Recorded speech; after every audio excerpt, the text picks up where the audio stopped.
Ayam Atma Brahma comes from Mandukya Upanishad of Atharvaveda. It literally translates to Brahma is within me, or this, my existence itself is Brahma. Brahma is Supreme God, a form of Creator, Ek Sattva.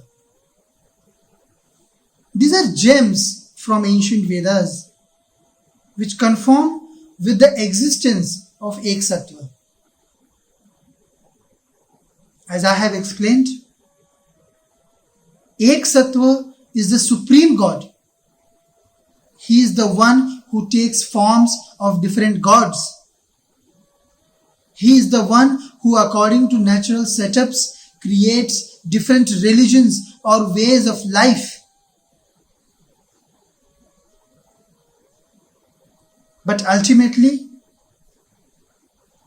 prayers of all humanity goes to a single channel point, that is Ek Sattva. From this Ek Sattva comes Sattva. Sattva is building block of universe. That part of Ek Sattva. Only after any matter gets Sattva, gets soul, it becomes alive. Things that do not have Sattva remain non-living. Sattva needs to be continuously watered, aerated, provided fire, has an urge to be connected with other Sattva through its touch with earth, and needs to be connected to Ek Sattva through space. This is the basis of all life, of all creations. Once a matter has got Sattva, it breathes, it defecates, it eats, it has a mind, it needs water to survive. It needs fodder to continuously provide power to the Sattva by burning it with cosmic fires or material fires. And it reproduces to pass on the characteristic of one Sattva to next generation. Universe itself is alive because it has the Sattva. Universe too breathes. It constricts with destruction and then expands with creation because it has the Sattva. Universe always procreates stars, galaxies and planets. It has a life. Similarly, Sun has got Sattva. We now know that there are flares from Sun and that all planets have dissociated sometime billions of years ago from Sun. So Sun too procreates. Same way, our Earth too got the Sattva.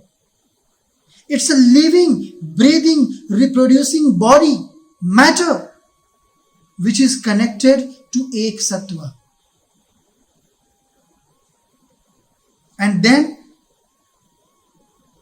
as one of smallest component of universe, we humans too are alive because we got Sattva.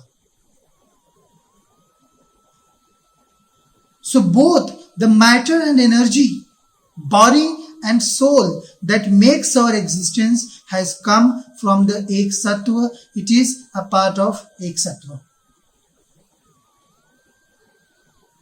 Like if you pick out one glass of water from ocean, that water has got all the properties of water of ocean. It may not have waves or it cannot harbor animals because of small size, but it has all other physical properties with respect to its quantity. Same as ocean. We too are same. We are very much like Ek Sattva. But we are not ek sattva. We are like ek sattva, but we are not ek sattva.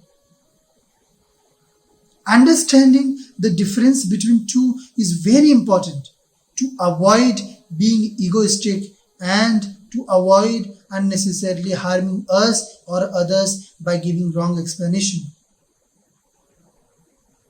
Now, oceans can eat away continents when it wants.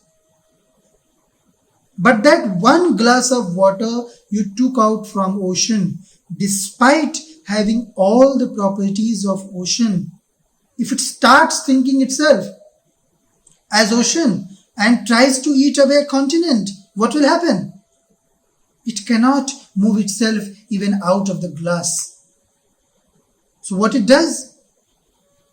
It removes that ego. That ego that comes because of sheer size of ocean. And it starts acknowledging the reality to remain satisfied within the glass. Same way, while searching spirituality, statements like I am God with an ego should not be made. But I am God is not an exaggeration either, because you are, but only in spiritual terms. While searching for God, for ek sattva, we need to look within us,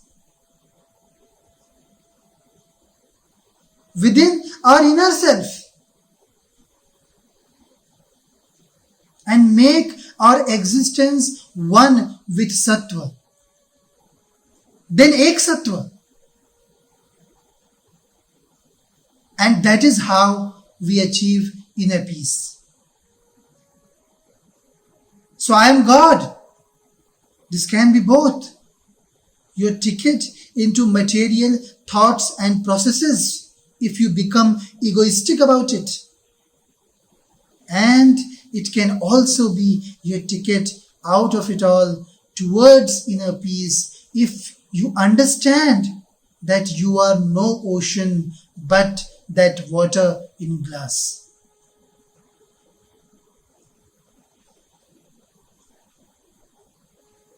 Let's talk about it more in next video. Om Hari